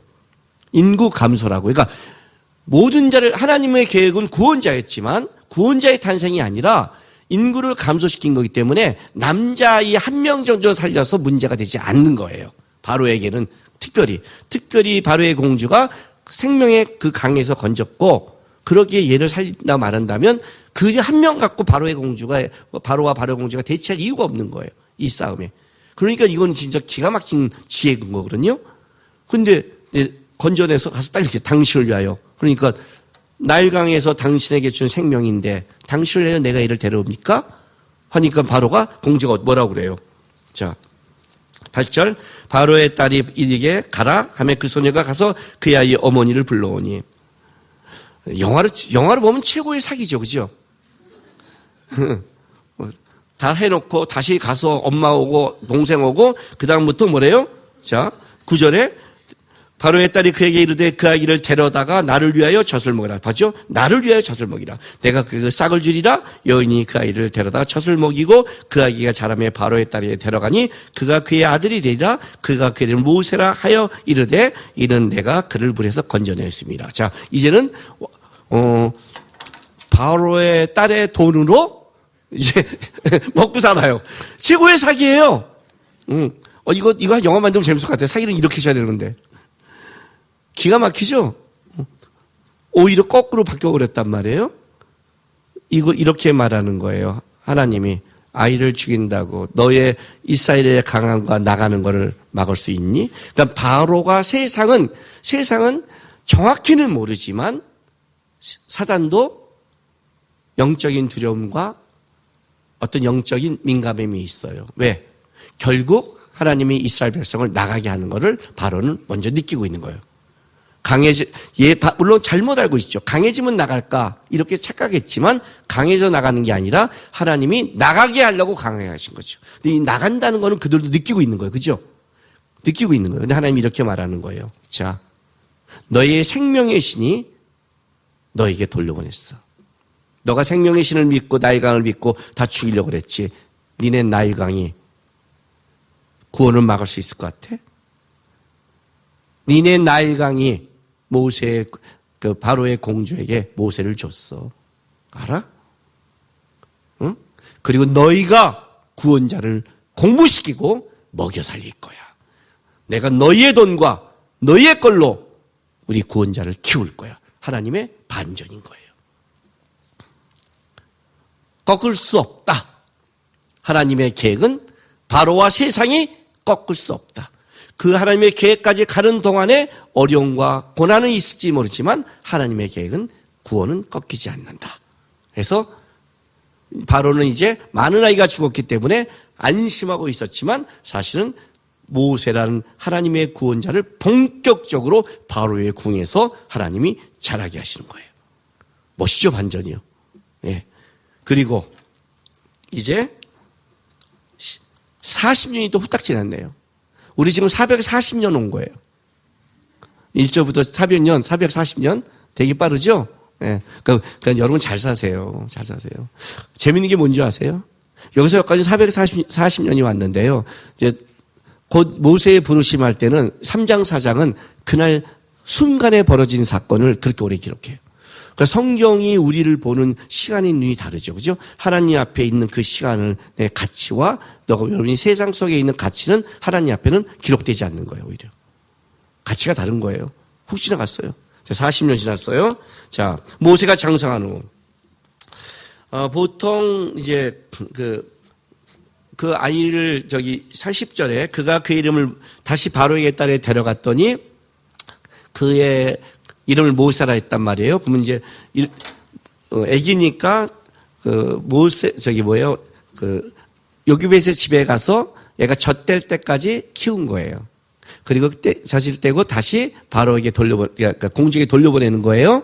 보통 한 3년을 봐요. 옛날 젖 먹일 때는 3년으로. 물론 들어갈 때 요기벳이 갔겠죠. 유모로 같이 갔겠죠. 근데 어쨌든 3년으로 봐요. 그러니까 벌써 37년이죠. 한절 37년이 딱 지났어요. 자, 모세가 장성을 해 한 번은 자기 형제들에게 나가서 그들이 고되게 노동한 것을 보더니 어떤 애굽 사람이 한 히브리 사람 곧 자기 형제를 치는 것을 본지라. 우연찮게 봤어요. 좌우를 살펴 사람이 없음을 보고 그 애굽 사람을 쳐 죽여 머리에 감추다. 자, 좌우를 살피고 죽였다. 계획적인 거죠. 죽일 목적이 있는 거죠. 히브리 사람이 맞고 있는데 순간 쳐 죽인 건 뭐예요? 욱한 거죠. 근데 살핀다는 건 뭐예요? 있나 없나를 살핀다는 건 뭐예요? 없네? 죽이자. 이렇게 된 거죠. 그러니까 이건 딱 보고 죽이려고 마음 먹은 거예요. 죽였어요. 그리고 이튿날 다시 나가니 두 히브리 사람이 서로 싸우는지라 그 잘못한 사람에게 이르되 내가 어찌하여 동포를 치느냐 하매 그가 이르되 누가 너를 우리를 다스리는 자와 재판관으로 삼았느냐 내가 애굽 사람을 죽인 것처럼 나도 죽이려느냐 모세가 두려워 이르되 일이 탈로 났도다 하고 15절 보세요. 자, 바로가 이 일을 듣고 모세를 죽이고자 하여 찾는지라 모세가 바로의 낯을 피하여 미디안 땅에 머물며 하루 우물 곁에 앉았더라. 이걸 내가 빨리 읽어줄게요. 바로가 듣고 죽이고자 찾는지라 피하여 머물며 앉았더라. 뭔지 아세요? 빨리빨리 진행되죠. 그죠? 바로가 듣고 죽이고자 찾는지라 급하게 모세가 피하여 머물고 앉았더라. 이 굉장히 빨리빨리 진행되는 거예요. 그럼 한번 생각해 볼게요. 모세 또한 왕자죠. 그래요. 히브리 사람 돕는다 해도 애굽 한 사람 죽였다고 해서 모세가 이렇게 도망가야 돼요? 이건 애굽 한 사람이 아니에요. 감독관이에요. 노예를 하는. 노예를 감독하는 감독관들은 바로 소속인 거예요. 그를 죽였다는 것은 바로에게 도전한 거예요. 왕자들이 있을 때는 뭐가 되는 거예요? 권력의 싸움이라는 거 있잖아요. 그죠? 옛날에는 그래서 누가 왕자가 되면 다 죽여버리잖아요. 사실은 다른 왕자가 있다는 것은 자기가 약화될 때 위협이 되는 거잖아요. 근데 모세가 자기가 임명한 자를 죽였다는 건 누구한테 도전하는 거예요? 바로에게 도전하는 거예요. 이걸 놔두면 바로의 왕권에 치명이 되는 거예요. 바로가 감히 나의 왕권에 도전했어? 이렇게 된 거예요. 그러니까 죽이려고 한 거예요. 근데 문제는 이거죠. 일단 모세가 잘 컸어요. 요기벳이 잘 키웠어요. 어떤 전승에 의하면 바로 그 모세가 자랄 때 요게벳의 자기 가슴 속에 이스라엘의 지도를 그렸다는 말도 있어요. 어떤 그 전승 같은 이야기 속에. 그러니까 날마다 보게 했고 그런 거예요. 쉽지 않죠. 왜냐하면 바로의 공주로 자랐는데 그는 자기가 히브리 사람으로 여겼으니까. 굉장히 잘 큰 거예요. 여러분 아이들 키울 때 가장 위험한 게 뭔지 아세요? 이번에 그 미국의 그 트럼프가 그 한 게 뭐예요? 이민자들 쫓을 때 누구한테 가요? 학교 가는 걔한테 찾아가서 아빠한테 묻고 그랬다고 했잖아요. 나오고. 애가 뭘 알아요? 애가. 네?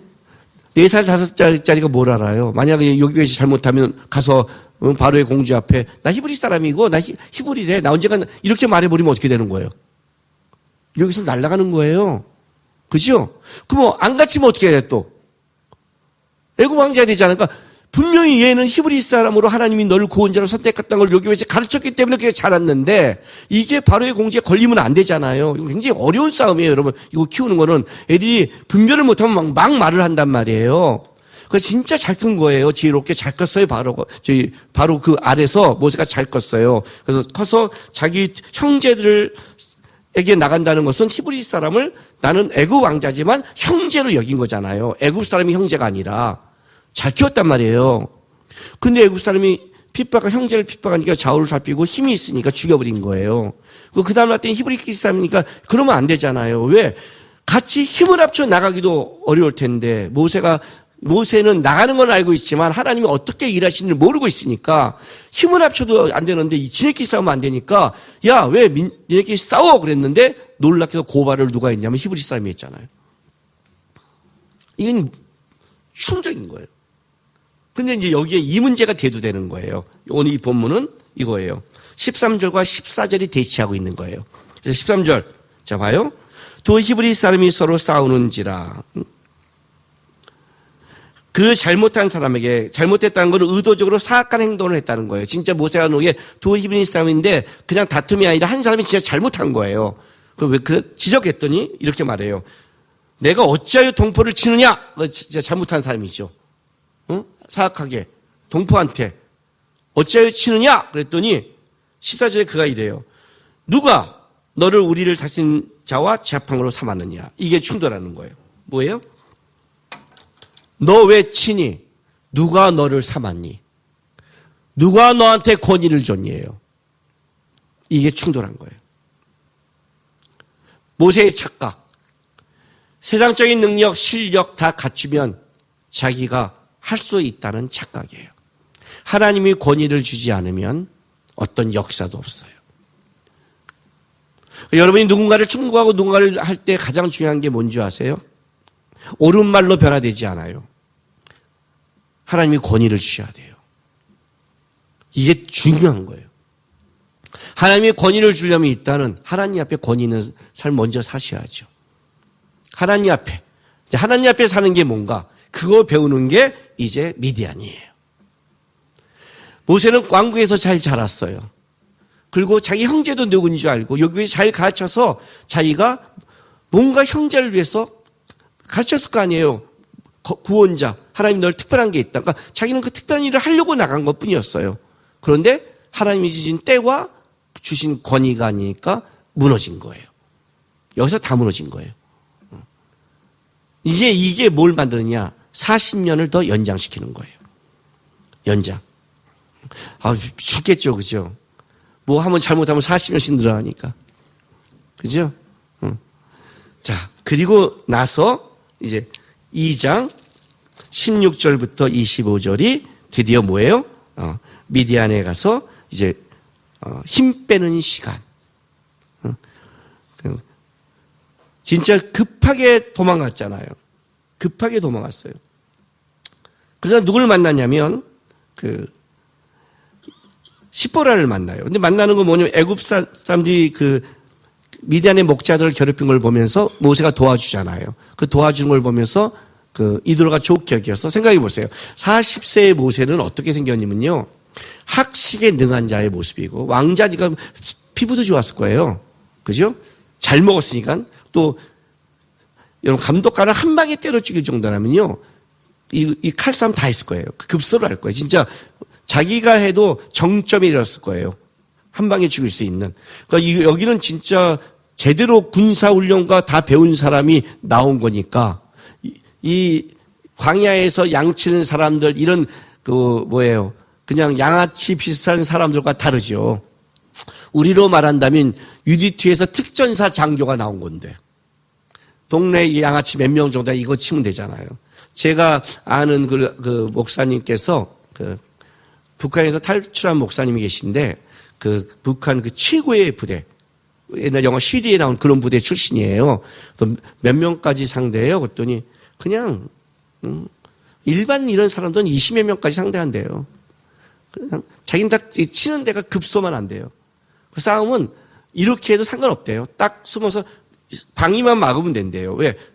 아무리 몰려도 뒤에 있잖아, 뒤에. 뒤에 있는 거잖아요. 그냥 딱 급소만 치면 된다는 거예요. 그건 무서운 사람이죠. 그죠? 그러니까 이제 모세가 제대로 받은 훈련 받은 사람 아니에요. 그러니까 이건 아무것도 아니게 물리친 거예요. 그러니까 이런 사람이니 이드로의 눈에 어떻겠어요? 건장하고 멋있고 잘생기고 똑똑한 자가 왔는데 시보라는 결혼을 못한 노처녀 여자잖아요. 이런 사람이 있으면 집안을 돕고 얼마나 좋겠어요. 마침 도망 나오는 사람이면 대류사이니 더 좋죠. 너무 기쁘게 해서 이제 시보라랑 결혼시켰고 모세도 갈 데가 없으니까 결혼했어요. 결혼하고 사는데 22절 보세요. 22절. 그가 아들 낳음에 모세가 그의 이름을 게르솜이라 하여 이르되 내가 타국에서 나그네가 되었음이라 하였더라. 이렇게 말해요. 타국에서 나그네가. 모세가 말한 표현은 물론 애굽에서 나왔고 동족에서 나와서 미디안에 왔기 때문에 타국이라고 말을 해요. 그죠? 나그네가. 근데 이제 나중에 가면 모세가 하나님이 부를 때 내가 누굽니까? 라는 할 때 여기 내가 누구에는 뭐가 되냐면 모세의 정체성이 들어가기 시작해요. 여러분 이런 사람은 어떤 사람입니까를 여러분이 평가해 보세요. 한국인으로 태어났는데 미국에서 40살까지 살았습니다. 미국 대학원 박사학위 다 뽑았어요. 미국에서 자랐어.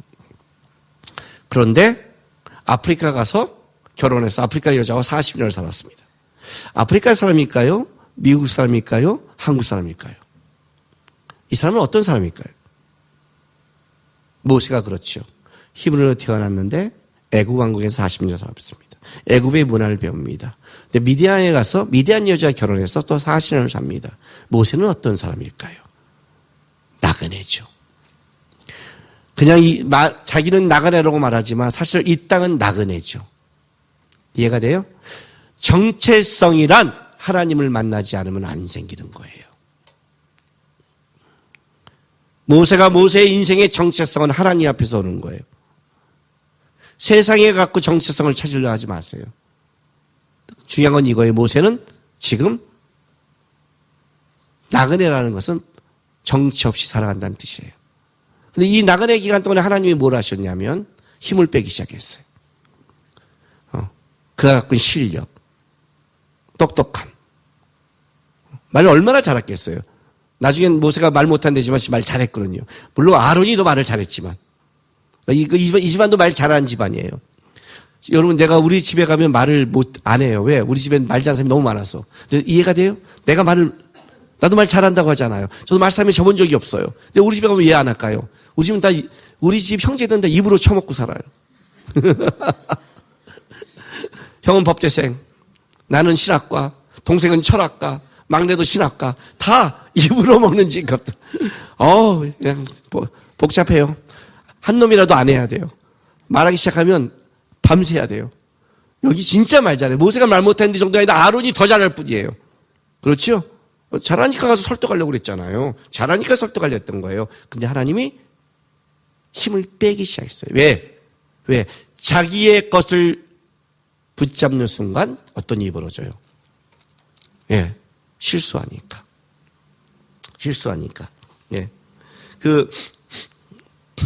제가 예화드는 거 아시죠? 요번에도 이제 어디 가서 다른 목사님 만날 때 우리 교회한테 그 얘기를 했어요. 우리 교회 사역자들 오면 제가 항상 하는 말이 있다. 뭐예요? 열심히 하지 마라. 열심히 하지 마라. 요번에 우리 재직교회 갈 때도 말했죠? 재직교회 갈 때도 지사님, 센터지기들한테 열심히 하지 마라. 그러면 열심히 하면 힘들어간다. 힘들어가면 지네 센터만 한다. 지네 팀만 한다. 우리 교회는 하나의 교회인데 여기서 우리 팀만 알고 우리 센터만 알면 그게 교회에 도움이 돼요? 안 돼요? 도움이 안 돼요. 힘들어가지 마라. 열심히 하지 마라. 그럼 어떻게 해요? 성실하게 해라. 하나님 앞에 성실한 거지. 열심히 해서 자꾸 자기 힘이 들어가면 망친다. 모세가 망친 게 힘이 들어간 거예요. 힘이 들어가니까 하나님의 일을 망쳐요. 힘이 들어가니까 하나님과 싸워요. 하나님 이렇게 하면 안 돼요? 힘이 들어가서 그래요. 그래서 힘 빼야 돼요. 여러분, 운동을 할 때 가장 중요한 게 뭔지 아세요? 힘을 빼야 돼요. 힘을 빼고 폼을 해야 제대로 나와요. 힘을 지면 굳어요. 나중에 모세를 하나님이 보낼 때 지팡이를 지어줘요. 자기 익숙한. 이해가 돼요? 지팡이가 막 힘을 줘. 어떻게 할 거야? 네? 지팡이를 갖고 홍해에 내밀었는데 지팡이가 안 가려고 그래. 이게 말이 돼? 지팡이가 안 가려는 게 말이 돼? 미친놈의 지팡이 아니야 이거? 그죠? 모세는 하나님의 지팡이잖아요. 그러면 하나님이 하려면 모세는 가야 되는데 모세가 버텨요. 말이 안 되잖아요. 운전하는데 운전대가 지 맘대로 가. 이러면 어떡해? 놀리지 않겠어요? 그런데 운전대가 막 옆으로 가. 이거 뭐야? 당장 회사에 전화할걸요? 차가 이상하다고. 여러분이 이상한 거 생각 안 하죠? 하나님의 운전대 왜 여러분이 틀어? 여러분이 얼마나 이상한 사람인지 기억하세요? 그래서 어떻게 돼요? 하나님이 힘 빼는 거예요. 힘을 좀 빼야 돼요. 사역자 훈련 힘 빼야 돼요. 어떤 때 똑똑하게 자기 주장하고 다 똑똑하다고 그러죠? 아니에요, 여러분. 아니에요. 깊게 들어가면 그거 하기 싫은 거예요. 말을 빙자할 뿐이지. 힘부터 빼야 돼요. 마음 놓고 다 하나님이 써야 돼요. 40년간 힘 뺀 거예요. 또 하나 힘을 뺀다는 건 이거예요. 훈련한다는 거예요. 무슨 말이 힘만 빼는 게 아니라 하나님이 치는 쪽으로 이게 가야 되는 거예요. 하나님이 가라앉는 쪽으로 가야 되는 거예요. 이 40년의 훈련을 해요. 애굽에서 학식과 실력을 갖추고 광야에서 준비시켜요. 애굽의 학식을 가지고 나중에 성경을 쓰고 나라를 지도할 수 있는 지도자를 만들고 이스라엘 백성을 광야로 끌어가니까 광야 40년을 선발대로 보내서 먼저 광야 생활을 하게 하는 거예요. 훈련해서. 그렇죠? 이것도 나는 광야의 나그네 인생 같은데 실제 하나님은 훈련의 장속에 우리를 집어넣어서 봤더니 나중에 거기가 이스라엘 백성이 가야 될 곳이었던 거예요. 하나님의 일하심이죠. 그래서 광야 들어가는 거예요. 광야, 여러분 우리 광야라는 노래 알죠? 네. 하나님만 의지해야 먹는 거 이게 나오잖아요. 그 광야라는 곳이 그렇게 만드는 거예요. 그리고 마지막 23절에서 25절 이렇게 끝나요. 하나님은 지금 우리가 1, 2장 동안 여러 이스라엘 백성에 일하시고 있고 모세를 만드시고 있고 구원의 시작을 하고 준비를 하고 있는데 이스라엘의 현실은 이거예요. 23절 여러 위의 애굽 왕은 죽었고 이스라엘 자손은 고된 노동으로 말미암아 탄식하고 부르짖으니 그 고된 노동으로 말미암아 부르짖는 소리가 하나님께 상달된지라 하나님께서 그들의 고통 소리를 들으시고 하나님이 아브라함과 이삭과 야곱에 세운 그 언약을 기억하사 하나님이 이스라엘 자손을 돌보셨고 하나님이 그들을 기억하셨더라라고 모세를 부르기 전에 이 장면이 딱 나와요. 이게 무슨 말이냐면 하나님은 일하시고 모세를 만드는 과정 속에 있는데 이스라엘의 형신은 그 노역과 더 힘들과 고통이 여전하더라. 하나님이 이렇게 말하는 거예요. 나는 기억하다. 한 번도 잊지 않았다. 나는 한 번도 잊지 않았다. 이제 시작한다. 하고 이제 모세를 3장에 가서 부름으로 본격적인 구원이 되는 거예요. 무슨 말인지 아시죠? 어떤 때 우리가 고통스럽고 힘들고 어려운다 할지라도 하나님은 하나님 앞에 살아가는 애쓰는 자녀를 한 번도 잊지 않는다. 이 중간에 딱 넣는 거예요. 고통스럽고 힘들어도 잊지 않는다. 기다려라. 힘 빼고 하나님이 만들 때까지 기다려라. 하나님의 때를.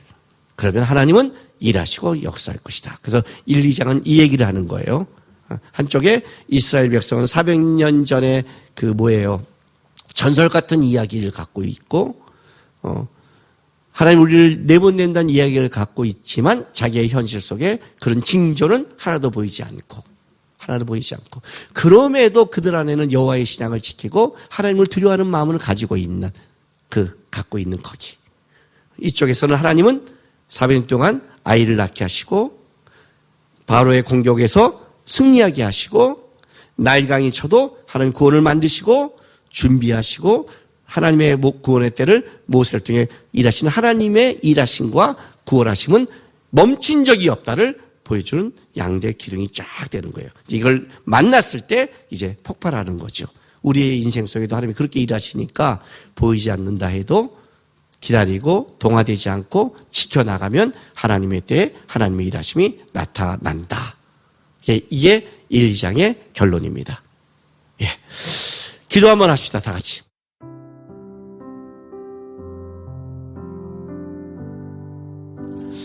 내 눈에 하나님의 일하심이 보이지 않는다 하고 내 눈에 하나님의 역사임이 보이지 않는다 해도 나는 그 고통 속에 산파들처럼 하나님을 두려워하고 있는가? 하나님을 경외하고 있는가? 내가 하는 데서 하나님 앞에 애쓰고 싸우고 있는가? 나는 나의 힘을 빼고 있는가?